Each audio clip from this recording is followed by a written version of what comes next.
Muftawu, thank you. First of all, thank you for joining us. Thank you for having me. I want to ask you this. How are you doing?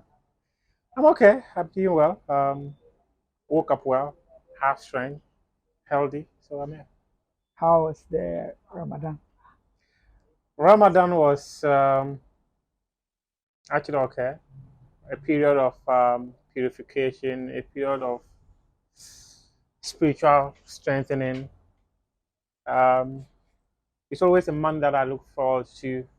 One interesting thing about Ramadan is that when you are in that month, and you know you're fasting, you don't feel hungry. But after, after you know that yeah, you are hungry. So yeah. So for instance, let's say in the month of Ramadan, you will not be hungry, but after you break the fast, by 9 a.m., 10 a.m., you will feel that hey, man, you're hungry. Yeah, that kind of Yeah, feeling. yeah, yeah. Like when you are fasting, you don't know that. Like your Yeah. system Your, understands. your system is put in a certain mood not to accept that within this time of the day it needs food. No. So during Ramadan, that's how we feel. But after Ramadan, at 9 a.m., 10 a.m., you know that you need breakfast. Yeah. Yeah, let me ask you this. What's the like? You've been a Muslim throughout your life, isn't it? Not throughout my life. Oh, okay. Um, actually, I grew up with my grandmother. So uh, at my grandmother's end, most of my age mates were in church. And we would always go to church and dance. So yeah, so a part of me was always in the church dancing. Then I think somewhere 2002, that was when I fully engrossed myself in the Islamic religion. But from the early phases of my life, I was in church. I see. Yeah. Wow. My elder brother is a Christian. My older sister is a Christian. But the other two are Muslims, and mostly Muslims. So yeah, and we were fortunate to have very liberal parents who uh, never insisted that because they are Muslims, we should also be Muslims. No, they were too liberal for us. And moreover, growing up, many of us actually thought that you needed to understand the language before you could communicate with your maker. So if I can read the Bible, it means that I can understand Yeah. and know what I'm saying. But in the Islamic religion, if you don't understand, you're just reciting words. You don't know what they stand for. What if you go and say something that is wrong? So yeah, so we actually had that liberal environment, and we grew up doing what we want. So I never for once heard my mother question why I went to church or question why I'm going to a mosque to pray. It's good, and maybe we'll come to my next question and how you grew up. Did you grow up in Accra or up Oh north? no. I grew up in the village. But a chunk of my life has been spent in Accra. But I grew up in the village. I first came to Kumasi in 1997. I recall that so well because I came with my mother. That was the first time actually traveling outside the village. And when we got to Kumasi, I found it very difficult to settle in Kumasi because my elder brother, who was like my glue of life, was not there. Then the food was not familiar. Mm-hmm. Rice was not familiar. Banku was not familiar. Spaghetti, oh, I never liked it. I was like, what is What this? is it? Oh, what were you eating? What kind of food were you? In the village, it's Caesar. Every day, morning, Every evening, day, every day. morning, afternoon, evening, Caesar. Really? Yes. Rice, it was rare to get rice to eat actually. So you would only eat rice maybe during Christmas Day. And I mean that it means that my grandmother would have to go the extra mile of getting rice so that she could cook for us to eat on Like Christmas Day. eating rice is Dadabi lifestyle. Yeah, it was at a bee. It was actually at a bee. And it was super rare to have people eat rice. You could only get rice maybe during Christmas period. So Yeah. that was it. So When we went to Kumasi and Banku, rice, what? I never liked it. So I told my mother that I wanted to go back to the village. Really? Yeah, she didn't understand why I wanted to go back to the village. She thought maybe I started as a joke, but then until I started crying seriously that I wanted to go back to the village. How old were you then? I was about 6, 7. Oh, okay. Yeah, I was about six, Yeah. seven. So I had to cry for her to send me back to the village. So she sent me back to the village. I went back to the village, joined my brother hunting and farming because we were not in school around the time because we were not schooling. My brother and I. So, Um, not to cut you, I just want to. yeah. So, at that time, mommy, dad were in Kumasi. No, Okay, they were dad also. was in the village, So you came and to Kumasi my to come and mom live and with. I came to Kumasi. Oh, okay. You would notice that um, these kayayus, they come often, Yeah. and they always come during the off farming season. But my mom's decision to travel to Kumasi had nothing to do with coming to do kayayu or something. She was just traveling. She was just Like traveling. to Yeah. explore. Not necessarily explore, but she just wanted to move away from the current environment just for something new. Yeah, so and I was the youngest, so when she was traveling, definitely she had to go with me. And so we went to Kumasi together, and I cried, and she sent me back to the village, and but she had to send me to someone because someone from our village, I still recall her very well. She was called uh, Aminatu. Aminatu was going back to the village, so my mother decided, yeah, she should take me to the village. So I joined her and went back to the village. I got to the village. I remember I want to go to the village. It was around early in the morning. In fact, the bread, I said, my mother asked her to buy for me to eat. She didn't give me the bread. But yeah, yeah, but I ate your bread. she gave me a part of it. Yes, yes. Certain things I don't even know how to put, but certain things in the villages, they are super rare, very, very rare. There are things we are not familiar with. So, for instance, growing up, tea was a luxury. Just to have someone take tea in the morning as breakfast is luxury. Tea that was what we knew. And in fact, it was even the one, the leftover tea they're going to eat the following morning. That's what you have. I'm not even sure around that time you would have people take tea in the morning. It was non-existent.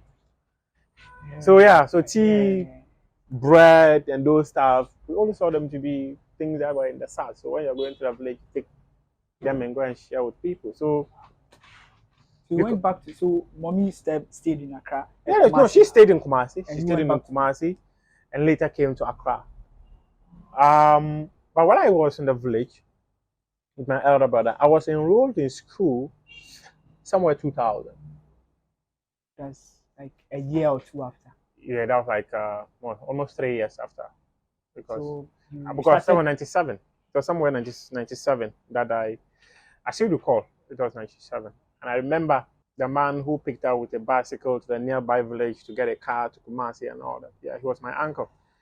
We called him Bonchugu, and he picked my mom and I on a bike to a nearby village so that we could get a car and come to Kumasi. So when I went back to the village, so my brother and I, my other brother, Alhassan, and I, we were farming on our uncle's farm and our grandmother. So our grandmother had 2 farms, and our uncle had one. My grandmother predominantly she was growing granite and bambran granite. That's what she was growing. But my father, my uncle, his farm was by the white water. Sometimes you often hear that they've opened the Bakri Dam and to come and flood. Yeah. Yeah, so we're always suffering. And even till now, our farm is still there. It's still suffering. So my uncle, his farm was by the white water. That's where we're farming. So we did this. I did this with my elder brother until 2000. And in fact, even in 2000, when we were enrolled in school, we're still farming because the only way you could get food to eat after school is for you to head Go to the back to farm. the. If you don't go to that's why they're going to cook the food. If you don't go there, you're gonna get something to eat. So my enrollment in school is actually something. It took the demise of my grandfather for me to be enrolled in school because my grandfather died somewhere February 1999. It was a Wednesday, I recall so well. And that day, I had gone hunting with one of my cousins. That day, we went there, we roamed the old bush. We didn't even catch the squirrel. You were hunting with guns or No, so like sticks, cutlasses, and dogs. So the dogs would chase the squirrels, the rabbits, and catch them for us.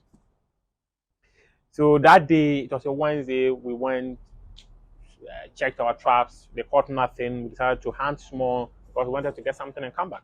We got nothing. When we came back around 9 a.m., my grandmother told us that our grandfather had died. So it was quite difficult. He was the king of the area, or some even say the chief. So when he died, my mom came back to the village. So when she came back to the village, she was like, children of your age in Kumasi, in Accra, are in school. We are always hunting and farming and all that. So you should go to school. And in fact, it was not something I was enthused about because I never wanted it. I felt school was going to cage me or something because you have them go to school in the morning, they'll come back in the afternoon. yeah, You know, when I go hunting, I can try to come back at any time. anytime like that freedom. Yeah, so that freedom was there. And as a kid, you Yeah, grew up so seeing a lot of people. yeah, So going to school and all that. Yeah. And in fact, when they go to school and they come back, we are asking them for chalk. Hey, schoolboy, hey, schoolboy, give me chalk and all that. Yeah. So the funeral, usually the funeral take like 2, 3, 4 months. So there is when the person dies, there is a 1 week. Then we have a year after. So it was the year after when my mother came back for the other part of the funeral. Oh. That was when she decided that we should go to school. She had to convince my elder brother, Alasan, because I was too close to him. Ah, no matter how he beats me up, he was always the person I'm with. Yeah, your go-to guy. Oh yeah. He will beat me, but if you touch me, he will beat you too. So, so that was it.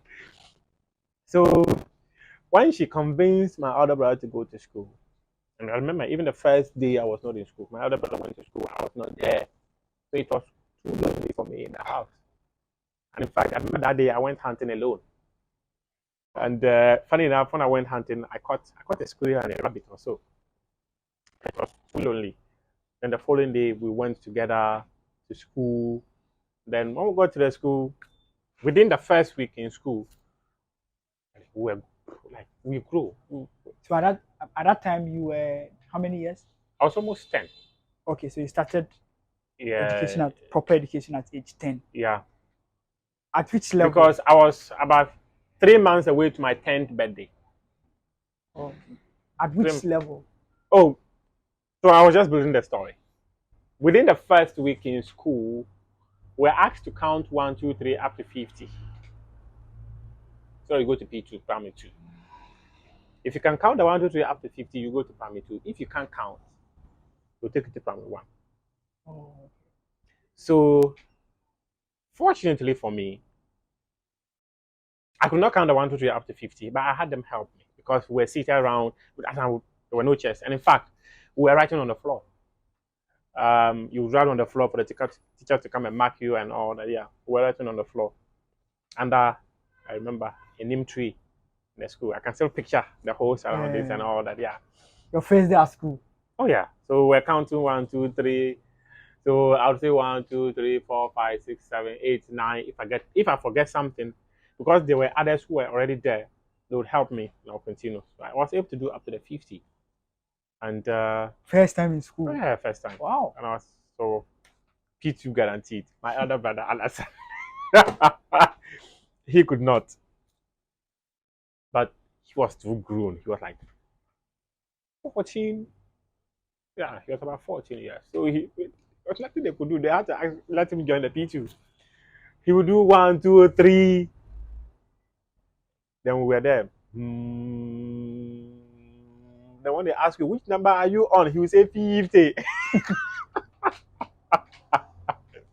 So yeah, he did all that, but in the end, the man who was heading us the school was our uncle. He's even late now, may he so rest in peace.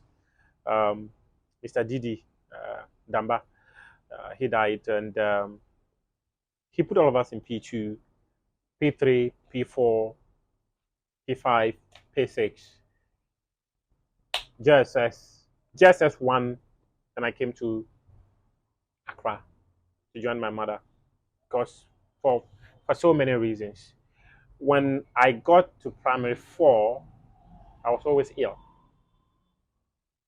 Always ill. Anytime we were getting closer to exam, I was always ill. It was more of life and death. It was extremely bad. Oh, It was that bad. Uh, Anytime I was ill, when I eat, I swear the food digests or not, I don't know. But if I eat teaser and I go to the gens, it's a teaser you are going to see.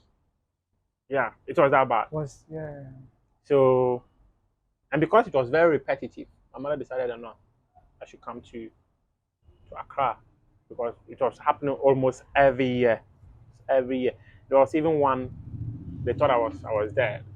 Yeah, because I was not responding to anything.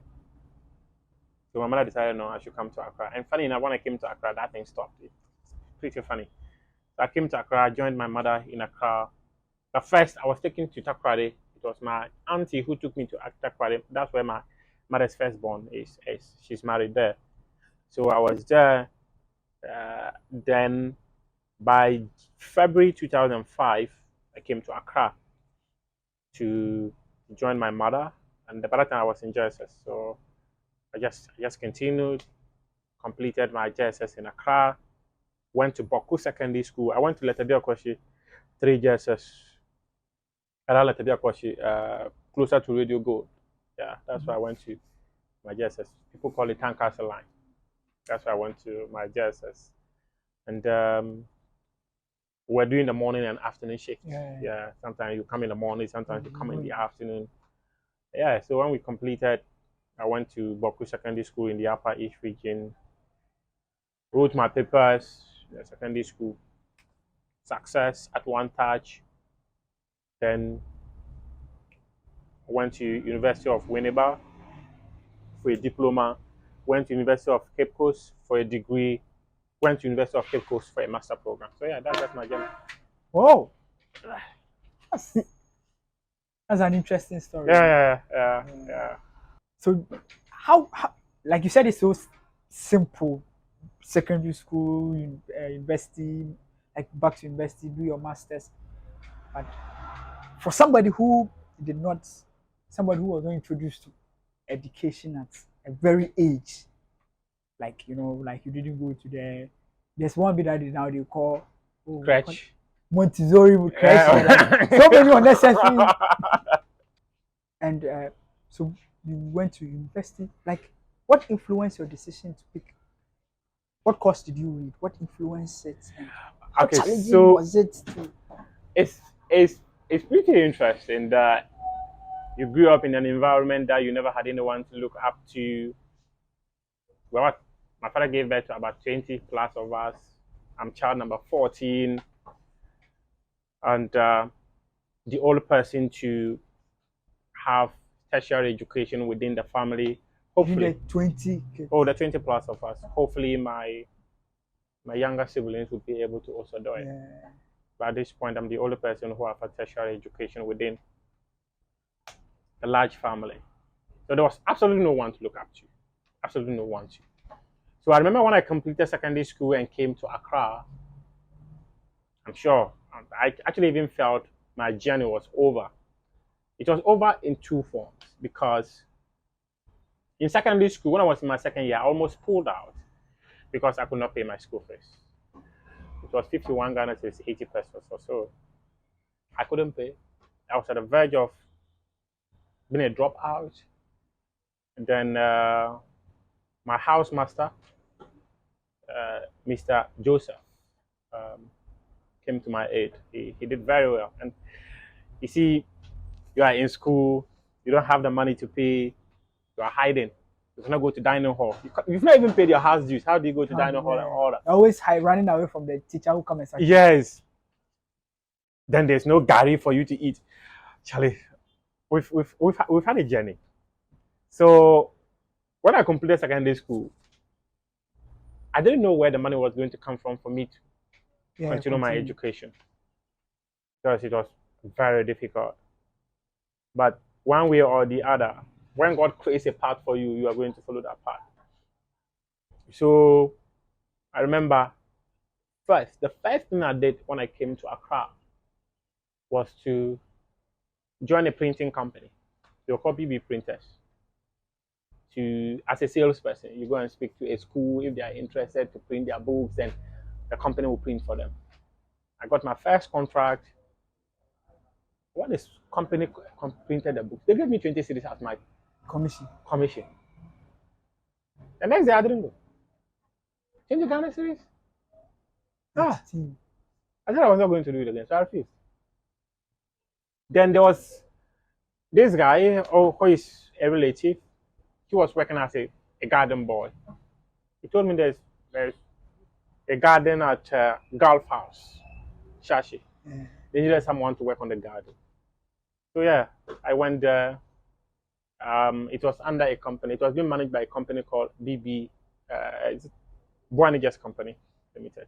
They are into the gardening and all that. So I went there and started doing the garden job. I was paid like 80 Ghana cedis. Let me check. No, this was somewhere 2011. I was being paid 80 Ghana cedis. Then later they increased to 120 Ghana cedis. So yeah, I was saving gradually. Within my first 2 years after completing secondary school, I decided to try to see whether if I could go to the University of Winneba to do something. And my focus was to be a teacher because that's the easiest route for you to be able to Get do employment. something. At Yeah, that time, yeah, that's what. yeah. And in fact, many of the people from my side, from the country, most of us actually think that you need to be a teacher, you need to be a nurse, you need to be a police, you need to be a soldier. We're always looking for Those. these areas because that's the easiest way. Yeah. We think that, and in fact, sometimes you're not even encouraged to pursue university dreams. You think you should go to training college because you become a teacher and you get a job. When I applied to go to the University of Winneba, I was going to do a distance course, as a weekend student. I didn't even know what I was doing actually. I used my phone actually. That As time a I was distance student. yeah. It was some small phone be like that, but I had access to the internet. So I could apply. The admission then, the form was like 70 Ghana cedis or so. Was even up. I still have them in the house. I was applied with the phone, then they said I should go to commercial bank and pay. And I was working as a garden boy at the Gulf House, and there's a commercial bank branch there. So I just entered there, made a payment. So one day I was there when I got a text message that I've been admitted. You've been admitted. Where is the money to pay the fees? Wow. I was saving because I had worked for like 2 years now. The fees were like 900 Ghana cedis, admission fee. I couldn't raise all. I was able to raise almost almost the entire amount, like there was like 100 and something Ghana cedis. So my elder sister taught me that money to go and complete the payment. So I paid. And then I was working and paying, working and paying, working and paying, working and paying. But in my final year, I had my uncle who came from the US. He helped me pay the final year fees. So, but since then, I've been able to do things my way. I always say I've been quite So you fortunate. did the university distance Yes, whilst working as a garden boy. as a garden boy. How was it like? How Because was it like? being a garden boy is an informal Yeah, it's an informal thing. job. Yes, it's And an informal job. But people come and disrespect you anyhow. I really never cared, actually. But at the back of your mind, you also know that you are pursuing I something. never even actually thought of that. Okay. So all the things that I've done in my entire life, never for once have I always said that I have this goal that I want to achieve. I'm just working. I'm just doing my stuff. whatever comes out of it is a plus for me. I've always seen it like that. So fortunately, even in fact, I was still doing the garden job and created a blog. I created a blog. It was called Mufti Nabila blog. Someone who is passionate about sports was writing sports stuff on it. One day I had a phone call from Kent Manson, the then editor of Goal.com. Spoke about how he sees my stuff and he likes them. He wants to put them on Goal.com. I was happy, really, really Wow. happy. Why not? He was publishing for free though. But it's like a big deal. No, actually, it was a big deal. Yeah. To have your name on Go.com, it was a big deal, massive. So whilst in school, like whilst in the university, you always loved to write. And in about fact, sports. I actually started writing since my days in primary. I write and give to my teacher to mark. I whether the teacher marked the right thing or the wrong thing, I didn't know. Just as I was doing the same thing. And in fact, I remember when I wrote a letter to my father needing money to pay school fees and all that. I was in JSS one. He was so proud that his son could write me a letter. He took the letter and was going around the community looking for someone to read it for him. Yes. So writing, yeah. But you were developing. Yeah, I didn't even know I was developing something. You're just having fun. Yeah, I was just having fun. Then when I created the blog too, I was just having fun. I'll go and do research about Ghanaian players, what they are doing here, and what, and I'll go and write and publish. I know.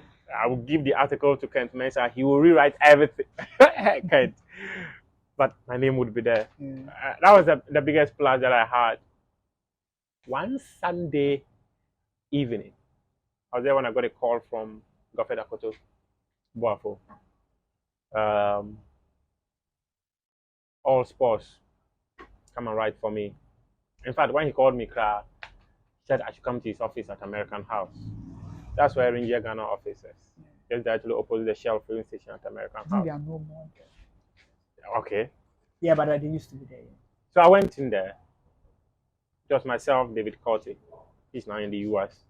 I went in there, told us he wanted us to write.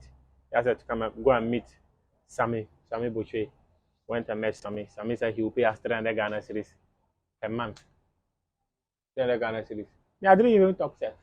Say yes. Just I collect them. Because you have moved from. Oh, I've moved from 80 Ghana and 80 Ghana. Now someone say make I write one story, take 300 Ghana cedis. How them is behaving. So at that time, were you still in school? Yes, I was. Okay. And in fact, one of the things Goffred Akoto told me was that you are a schoolboy, so I don't want to stress you much. So you just write one story for me a day. But as someone who liked writing, I was always writing. They will ask for one story a day. I'll end up producing 5, 6, 7, 8, 9, 10 a day for them. So at that time, when you got the Akoto's job, have you stopped working with the garden? How is that going to stop? Oh, okay. In fact, the basis has to be there. The basis has to be there because you needed the money too from there. Yeah. I couldn't have stopped.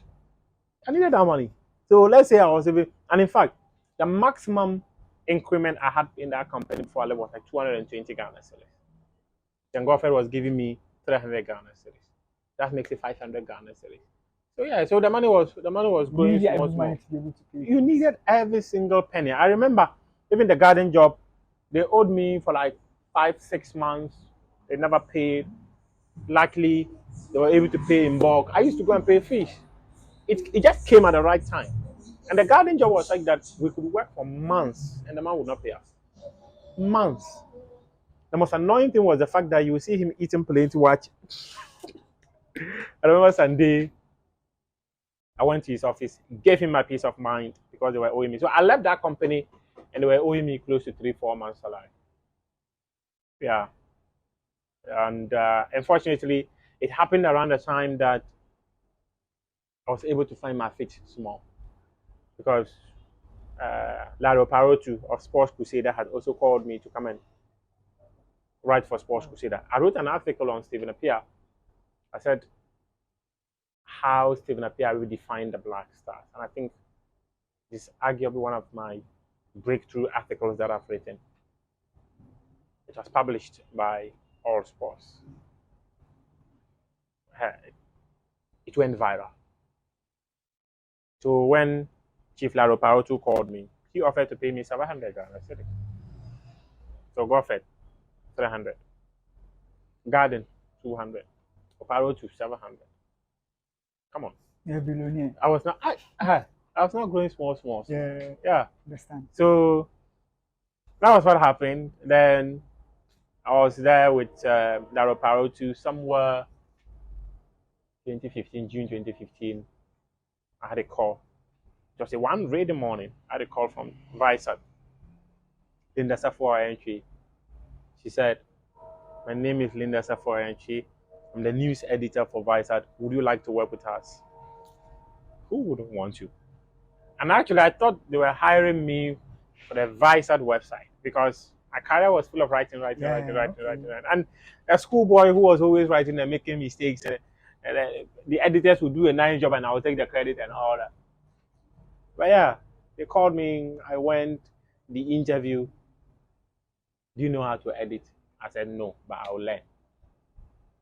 Voices, no. Videos, no. Everything, no. You are not a media trained. No, I was not. Me, this is just someone who had passion for writing. So my job was just to write. So it happened that I don't know what I said in the other interview that they still gave me the job. I don't know. I was there. They asked me how much I wanted to take. I don't know what to say. I told them, I just calculated the money I was taking from my salary and my garden job, put it together, and said this is the amount I take. So they decided to add like some 300 Ghana more and give that to me. They also gave me health insurance and all that. I was like, wow. So I took it up. I remember I was home when she called me and said I should come for a contract. I said, contract? What is that? I took the contract. They say if I don't understand, I should give it to a lawyer. Which lawyer? Yes, I signed the contract, carry come everything, come give them. They say, oh, I'm supposed to keep one. So I kept one. That contract is still lying in the house. It's still lying in the house. So that was it. I came in, sat on their sports desk, and that's the journey to the TV. You did some awesome job for them. Oh yeah. And one of the things that I always felt proud about was the fact that Linda always told me I surprised her. We walked in with zero knowledge of how to go about TV content creation, production, editing, and all that. But I was able to do it for her. She was proud. Kwesi came in, laid out the news team, and they kept me. Oh, I think the moment of Kwesi in Ghana, actually, in as much as it didn't serve many people, but I would say that it served me well because I was more of the arrowhead who was doing basically everything.